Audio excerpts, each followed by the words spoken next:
നമ്മുടെ ജീവിതത്തിൽ കൂടെ കൂട്ടിയവളെ നമ്മൾ കാരണത്താൽ സങ്കടപ്പെടുത്തില്ലെന്നൊന്ന് തീരുമാനിച്ചുകൂടെ?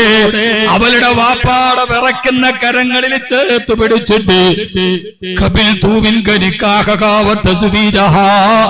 ഞാൻ സ്വീകരിച്ചു, മരണം വരെ നിങ്ങളുടെ പൊന്നുമോളെ ഞാൻ ദുഃഖിപ്പിക്കുകയില്ല, അവളെ ഞാൻ കരയിപ്പിക്കില്ല, അവളെ ഞാൻ സങ്കടപ്പെടുത്തില്ല ഉപ്പ.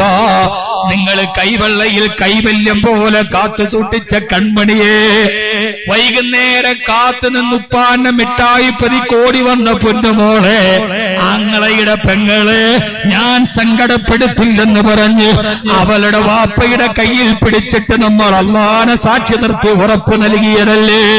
ആ ഉറപ്പ് സ്വീകരിക്കുന്ന മരണം വരെ തീരുമാനിച്ചുകൂടെ? ഞാൻ കാരണത്താൽ അവര് കരയില്ലെന്ന്, ഞാൻ കാരണത്താൽ അവൾ ദുഃഖിക്കില്ലെന്ന്, ഞാൻ